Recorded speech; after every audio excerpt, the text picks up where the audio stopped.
Hey everybody, Peter Holcombe here. Welcome back to the channel. Today we're going to do something a little different. I am getting ready for a very special trip, a trip to a very wild and dramatic place. And I'm not going to let the cat out of the bag quite yet because I want to get a little closer. But I am thinking about this trip and I'm planning and preparing for this trip. And I wanted today to take you through some essential items that all of you guys should have in your Sprinter vans or your Winnebago Revels if you're going to be doing far-flung backcountry travel. So we're going to go over tools, we're going to go over parts, we're going to go over just things that you should have with you in your van when you're overlanding. So I'm going through my big drawer system here. This is where I keep all my necessary things. Some of this is toys, but a lot of this is all this gear lives in these drawers. I'm going through to make sure not only that I have the things that I think I have, but make sure everything's in good shape and ready for this journey that we're going to go on. So the first few things I want to share with you guys is the things that I think you guys, and really everyone, no matter if you're going on an adventure or not, just things you should have in your Sprinter van to make sure you're prepared for any kind of unfortunate thing that could happen around town or whatever. The first thing is a lug wrench with, in my case, I have locking lugs. So I've got the lug key and I've got a telescoping lug wrench. These are really nice. They don't take up that much space. They're a lot more trim and compact than a lot of other lug wrenches. And this thing has served me well over the years. So lug wrench. The other thing that is mandatory if you have a 4x4 Sprinter van, and especially if you're running bigger tires and an agile rip kit that gives you a little more lift on the suspension, is the factory jack is too low and it also doesn't have a big base. Now this right here is a jack. This is an H1 Hummer jack. It's a military jack used for Humvees, and you can get these from Agile Off-Road. They weld on these super extended bases, which are great if you're having to jack your van up in soft like sand or dirt or even rocks. It just gives it a more stable platform. This jack is pretty heavy here. It comes with this billet milled aluminum plate that can go on here. This is routed out in a radius to go around the axle. So in the back you would lift off of this rounded one that perfectly nests on the axle, or you flip it over and it's flat on the top, and this allows you to get a good purchase on the front jack point. And this jack goes tall enough to accommodate the things that we're doing to these vans where we're getting a little more lift out of them. So this is a great thing to have. I always have this in the van. I also carry the factory bottle jack. You know, there could be a time when you need two jacks and in a pinch it could work, but you wouldn't want to use that factory jack if you're in sand or anything kind of off camber or off road. You know, you'd have to be really careful and make a good base for it. So I like the Hummer jack. I think it's worth it. I said I'm not really going to get into the basic stuff, but you know, you guys should always have your first aid kit, food, water, that kind of stuff. You should have that with you, just a little bit. And the further and more remote you're going, the more of that you need. And another thing you should have in your van is a fire extinguisher. And you should have this somewhere where you can really get to it if something happens. If you have a fire, you know, you really can't get your hands on this thing quick enough. So making sure that, for one, it's charged up. You want to check the level on it. It has this little gauge here. Check the level, make sure it's in the green, make sure you don't have to get a new one. I looked at mine a couple of years ago and it was outside of the green, and sure enough it had just lost its pressure and was bad at that point. So I went and bought this fire extinguisher, which is still good. But being able to get your hands on this thing quick in an emergency is great. It's one of those things you hope you never need it, but you should always have it. Another thing that is critical is a tire pressure gauge. Now we have one built into our tire pressure monitoring system in the van, but I find it's really nice to have a secondary gauge, just a good old-fashioned tire gauge that will let me check it manually and make sure that what it's reading on the dash is completely accurate. So I always carry one of these. I use this all the time when I air up and air down, but I think anybody and everybody should have one of these in their van as well. All right, let's see here. I have, oh my gosh, this thing's heavy. This is an Atlas 46 tool roll. On the top here, it has pouches for all my different tools. And then on the back, it's got Velcro wrench slots where I carry all my box end and open end wrenches. I use these ones that the box end is a ratchet. I find these really handy. Allows me to get into tiny little spaces and work the wrench. These have been great. But I also carry all your normal screwdrivers, pliers, sockets, drivers, Torx, all that stuff. I'm going to put a link down below to Agile Off-Road's complete toolkit for a Sprinter van. And they list all the common tools that you need to carry if you want to be able to work on anything on your Sprinter. Now, it's a pretty intensive list. I don't quite carry everything that they have on there, although there's a few things that I need to pick up. But my kit, I can do kind of the basic stuff, no problem. When it gets into more advanced things, you know, I might need to get a tool or borrow a tool. But it is a great list, and I suggest you guys all look it over for just the basics of what you need. And they've even got some asterisks beside things that are kind of like the super repair kit. But check out this list. There's a link. I'll put a link right here, and it's also going to be down in the description.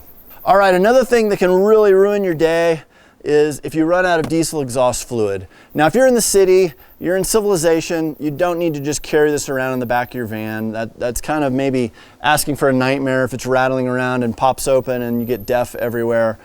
But like when we were in Mexico, we carried 2 extra bricks of DEF just because we didn't know what the availability is going to be. So make sure you have DEF. Even better, just be watching your gauge. As it starts to get low, be thinking about refilling it, and don't get caught with the dreaded 16 starts left, you know, because that's no fun. You don't want the stress of that. And DEF really is readily available here in the USA. But depending on where you're going, how far you're going to be between gas stations, and honestly, where we're going, we're probably going to want to carry a little extra DEF with us just in case. It is easy to find, but you want to make sure you have it because you don't want to go into limp mode and be stuck driving 25 miles an hour to the nearest gas station where you can get DEF. All right, now if you have a Winnebago Revel or a lot of these vans that have cassette toilets, something that I think is really great is having a spare toilet plug, cap, if you will. This is the cap that goes on our cassette toilet. I don't know about you, but I've had so many times where I've thought this is possible. I undo the cap, I'm at the RV dump station, there's the drain, the cap's sitting right here, and I could just see it falling and rolling in and going down that drain and being gone forever. So for whatever reason, you might crack it, you might break it, you might lose it. I think it's nice to have an extra cap just for if the worst thing happens. You can just plug this on and keep going. So there you go. All right, windshield washer fluid. I don't know about you, but driving, like I'm in Colorado right now, and here in the winter, with all the scum on the road and the rain and the dirt coming up on your windshield, it can pretty much shut you down if you run out of washer fluid. So it's nice to make sure you're topped up on washer fluid. Now, this piece kind of bridges the gap maybe of something that's a little more specialized. But if you have a Sprinter van with the small filler nozzle that has the safety on it that keeps you from being able to put a gasoline filler nozzle in your diesel tank, you're gonna need one of these. If you're traveling anywhere where, gosh, I've been to gas stations in Georgia that'll be a green diesel handle, but it's got a gasoline filler nozzle on it. So you go to put the nozzle in and it goes in because it's smaller, but there's a little trap door in the filler neck, and it's got these 2 little, what do you call them, little releases that if it's a diesel filler neck that's bigger, it pushes those 2 buttons, the little trap door flips out of the way, and the nozzle goes in. If it's gasoline, it only pushes one of them at a time, and that flap stays locked, which is a safety, which seems great. Except if you're in the middle of nowhere and you are out of fuel, you're going to need something to work as an adapter to allow you to fill up if you're in that situation. And this is a little deal. I got this off of Amazon. I'll put a link right here. This is a diesel fueling adapter. It has a little Mercedes and Audi symbol on it. And it's basically this nozzle. It's kind of stinky. It's had diesel on it. This nozzle is the size of what it's supposed to be for a diesel nozzle. So this goes in, flips the trap doors open, then this bit hangs out, and then you can put any size filler neck you want in there. This will allow you to use the big filler necks that are on diesel pumps for the semis and the big rigs, or it'll let you, if they have a smaller filler neck on their diesel, which they shouldn't, but a lot of places don't know that and they do, it'll allow you to fill off of that as well. It comes in this little plastic bin to keep the diesel smells and oil out of, keep yourself a little cleaner. But this is something very inexpensive on Amazon that can really make a difference. While we were in Baja, we would not have been able to get fuel in quite a few places without this thing. We had to use it almost everywhere. All the diesel pumps had the big filler nozzle on it and it wouldn't fit. So think about one of these if you have it. Seems like, I don't know, half or less Sprinter vans don't need this. And out of our 4 Sprinter vans, this is the one that has this on it. So you might want to consider that, checking that out. And if you need one of these, pick one off of Amazon. So those are the things I think every one of you guys should have in your rig no matter what. Let's move on to the more specific items, the things that are more for if you're going to more far-flung, expeditionary kind of places and getting well off the beaten path to allow you to be able to take care of yourself. All right, so I've got a list here on my phone of all the stuff that I should have. And this isn't a finished, complete list by any means. I am always talking to people who are out doing things and I think, oh man, you just suggested something that I should be carrying too. So today I wrote a handful of my friends. I sent them a text message and I said, send me the top 3 things that you carry in your van that you feel like are the great little pieces of tools or parts that I should be carrying, and surprise me. And I got a really intense list back, and I'm going to share this list. I'll put this on my Patreon as a complete list of all the stuff that everyone said that they thought I should have. Now, some of this I don't have, some of this I'm going to get, and some of this I already do carry. But I'm going to take you through the stuff that I have on hand, and I'm going to make a few notes as we get there of things that I want to pick up for in the future. So let's see here. I've got this on my phone, but maybe we'll just start with what's here. Now, the 2 tools that I absolutely use the most, and I keep these in the mesh bungee pocket behind the passenger seat, is a little ratcheting screwdriver that when I open it up, it's got a selection of different heads. It just spins right on there and closes up, but I've got the number 2 Phillips that I seem to use all the time. And I also seem like I always am looking for a tape measure. So these 2 things live behind the passenger seat, and I'm always just getting them and tweaking or adjusting something, and they're super handy. All right, no big surprises there. The next thing that I think everyone should have with them is a set of jumper cables. This is kind of basically just taking care of yourself, or having the ability to take care of yourself. If you run your battery down, you're stranded, and you find somebody with a running car that's willing to give you a jump, these will save the day. And more often than saving my day, I use these all the time to save other people's days. So super cool. So make sure you have a set of jumper cables. The next thing that I think is super important, especially for people like us who like to be back in these really remote places where there's probably not that other car going by, is having some sort of a jumper battery. And this is a Noka battery jumper that allows me to plug this thing onto my battery, turn it on, hit the fire button, the start button, and it is going to give me a jump off this tiny little battery. This one is actually the Noka Boost XL. It's model number GB50. Just such a good peace of mind. If you're going to be really, really remote places, this allows you to just take care of yourself and not have to rely on somebody else to get a jump with the jumper cables. All right, A small but incredibly mandatory thing to have is some sort of a headlamp.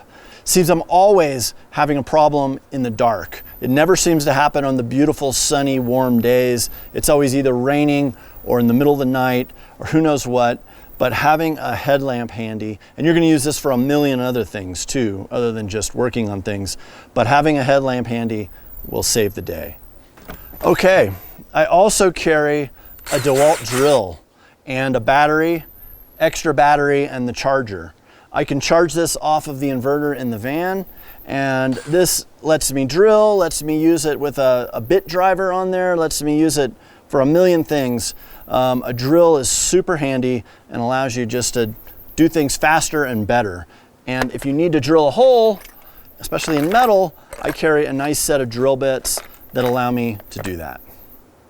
Okay, now a really common thing that we might have a problem with is we get a nail in our tire. We get a tire that's either leaking slowly or it's totally flat. And if it's just a nail or a screw or something like that that's in there, you can get one of these puncture seal kits, and it has these little gummy rubber strips and this little puncture tool that you use to basically clean the hole out, and then put one of these gummies in there, push it into the tire, pulls it out, and this is a plug that will plug that hole and allow you to then drive out of wherever you are. Now you should always have your full-size spare as well, especially if you're going into rough off-road conditions. You need a full-size all-terrain or just as good a tires that you run on the rest of your other four, a matching tire. This is critical, but say you get a nail in your spare and you've already switched it out and you've got a flat tire here and you've got another one going flat, just having a little puncture repair kit like this can really save the day. Okay, now if you watched my Baja video, you'll remember the episode, I think it's episode 3 or 4, where I had a valve stem go bad. And basically I think it got a little bit of grit or dirt or even a piece of sand in there, and it was slowly leaking.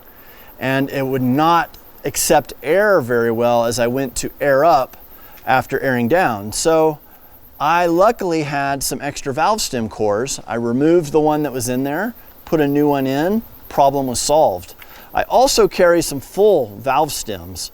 You never know, if you knock a valve stem off or you do something with one, it's nice just having some spares on hand.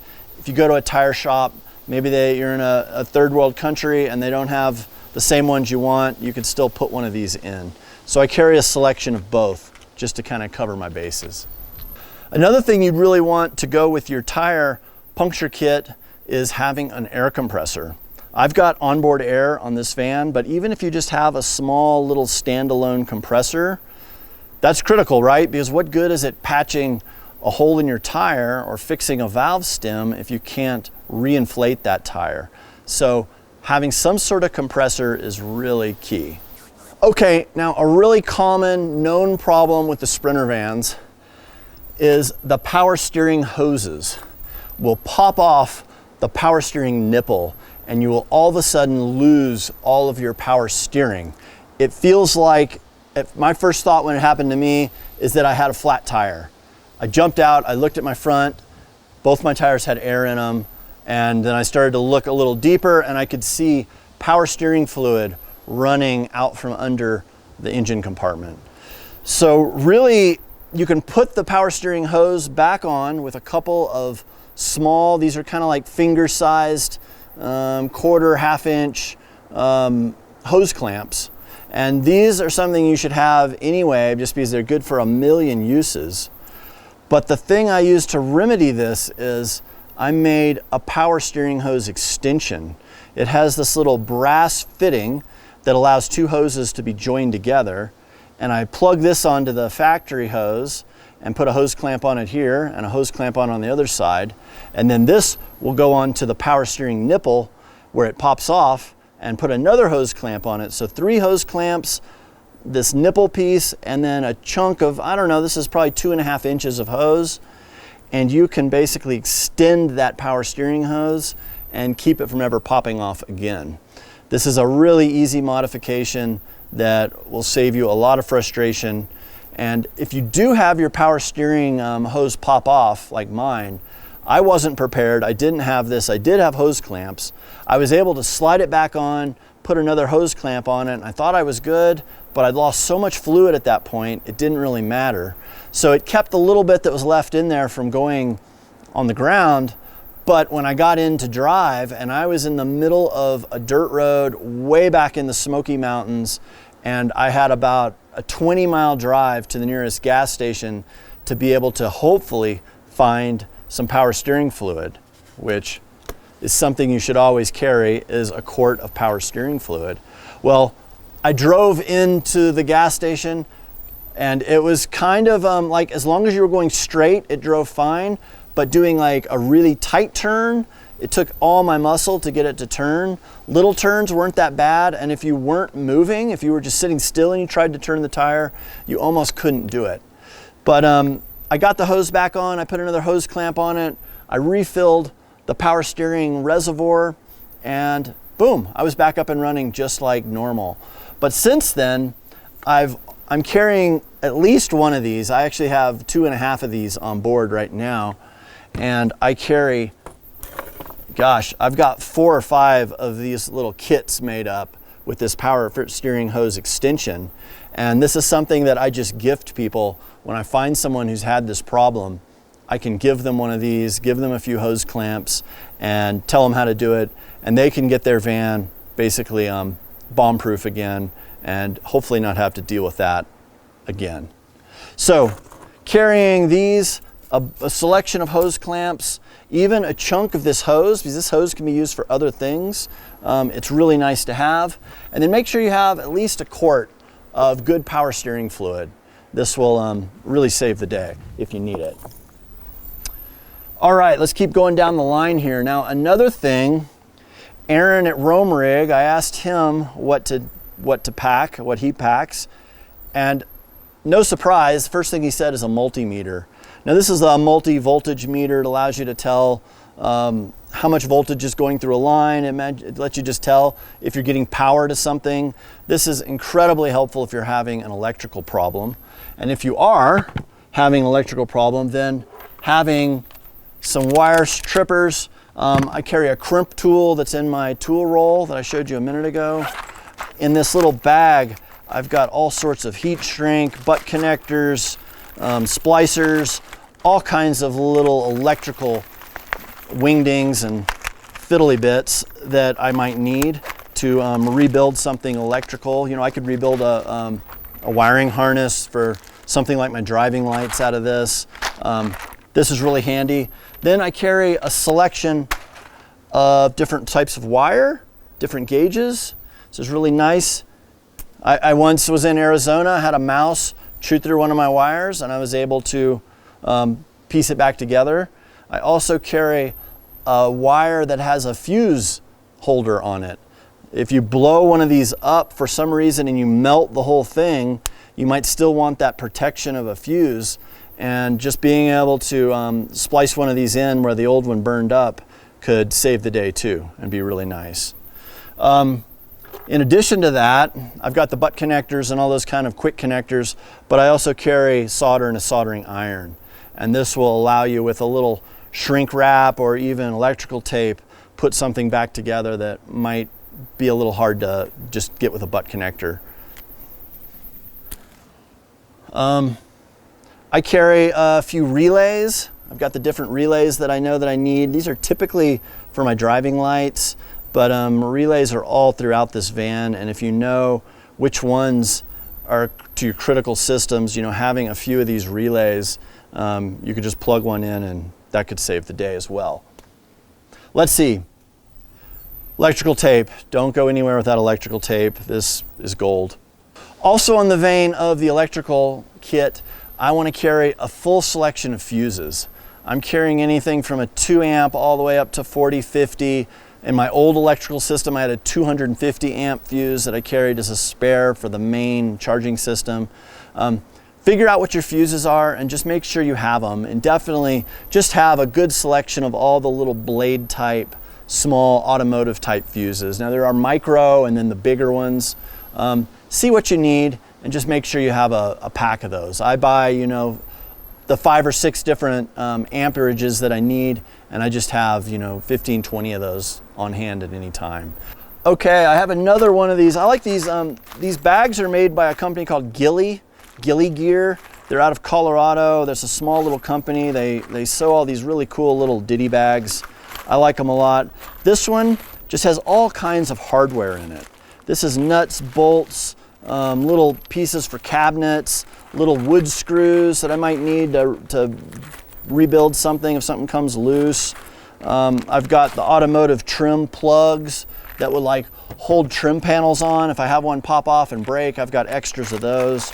So this is just kind of a little grab bag of all these random things that I've collected over the years that, you know, aren't probably critical. Some of the nuts and bolts could be critical, but just little things that'll just make your life easy. If you have them on board, you break something, it's like a 2-minute fix and you can be back up and running just as normal. So good little selection of nuts and bolts. Another thing that is really nice to have is some sort of epoxy. Here I have JB Weld. I have, what is this? More JB Weld. I've got a selection of these types of epoxies. These can save the day once again. I mean, it could be something really simple.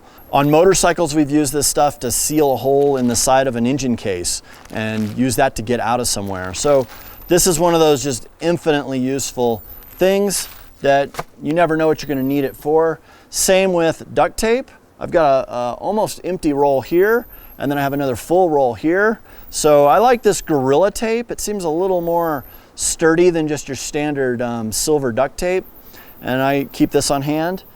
Another tape that I find is critical is the 3M VHB tape. VHB stands for Very High Bond. This is a double-sided tape that is incredibly sticky. I've used this to hold solar panels on the roofs of different vans. It's amazing stuff, but you just never know where you might need to stick something back together, and a little piece of VHB, or maybe a big piece of VHB, can really be the thing you need to just connect something back. If you ever have a cabinetry or something inside of your van, and this isn't like critical, you're stranded somewhere, but having wood glue and some small dowels or even toothpicks. I've even whittled down dry sticks that I found on the ground. And basically you can, if you have a screw that's stripped out or pulled out, you can then put a little wood glue in that hole, put a little dowel in there, let it dry, snip it off with either a razor blade or a pair of diagonal cutters, and then you can run that screw back in that same hole, and it's going to let you fix a stripped out hole. So more for cabinetry. This is less like life or death kind of thing or getting stranded somewhere, but this can really save your day when a screw strips out. Okay, so probably one of the crazier things I carry around is a Mercedes turbo hose. This goes underneath the engine and it allows the turbo pressure to be pushed through. And once I had one of these fittings on the hose where this metal fitting is attached permanently to the hose, it got a little split in it there and it came loose. Well, I was stuck going about 20-25 miles an hour for about 150 miles. It was a long trip, to say the least, and all it was this hose. I did a little research online and I found out that this is what it was, and for $100 I bought one of these hoses, put it on myself. It took literally 10 minutes and fired it up, and I was back to the races. I recently had a friend who had the same thing happen to him. He called me, he's like, what's going on with my Sprinter? I don't have any power. I said, crawl under there and just check this hose. Kind of if you just flex it around, as you pull on it, you'll see that it has a separation. He called me back, he's like, yep, my hose is split. So he called ahead, got one of these, plugged it himself. Like I said, it's a 10-minute job if you're pretty handy, and he was back on his way. So this is a nice thing to have. You know, if you were in the middle of nowhere and this went out, it could be a really big bummer. So I carry an extra turbo hose. You should also be carrying maybe an extra quart or two of motor oil, any other fluids that you might need. We went over the DEF, the windshield washer fluid. Another thing that's really nice is an extra fuel filter. My friend Paul, who's a Mercedes tech, I wrote him and asked him what he thought would be good to have on board, and he came back with the serpentine belts, carrying an extra belt and the ability to switch out a belt. That could once again make your day if you blew a belt. It's always a good idea before a huge trip just to look under the hood, check all the belts, check the hoses. You can get this tape that will allow you to patch a hose. Now, if it's torn away at the fitting like my turbo hose was, I don't know if that would fix that. But if it's like a radiator hose and has a small hole in the middle of it, you can tape that up and allow you to limp it on in somewhere till you can get another hose. There's a lot of things you should be carrying, and once again, I would love it if you guys would leave a comment down below. Let me know what you guys carry, what I'm missing. I'm sure there's some things that when I read these comments, I'm like, oh, of course, I have that on board. I forgot to mention it. But there's probably gonna be a lot of things too that I'll be like, oh my gosh, that's a great idea. I'm going to get one of those tomorrow. So that's it. That's what I've got for you guys today. Hopefully some of these parts and pieces help. Hopefully these will, if you need them, keep you guys out of a jam or maybe help somebody else that you run into. You know, I find half the time I'm carrying this stuff around and I'm helping other people out on the trail who might have Sprinter vans or trucks or all kinds of things. But it feels really good when you can help somebody else out and get them back to where they need to be to get their vehicle running. All right, so thanks so much, guys. I really appreciate your likes and subscribes. That means a lot. If you're one of our patrons, I really thank you. You guys are listed right here. If you want to be a part of our Patreon family, you can click the link right here. It will allow you to get things like our Baja Field Guide. That's going to give you a guide to all the things that we wished we would have known before we went to Baja. We're going to be making these field guides from some of our more far-flung trips. In fact, the one that I'm preparing for right now is going to be getting a field guide. Stay tuned for that. Please join our Patreon. It really helps us make this sort of content. I want to thank you guys for watching, and I hope I see you somewhere over the horizon without a vehicle problem. See you guys.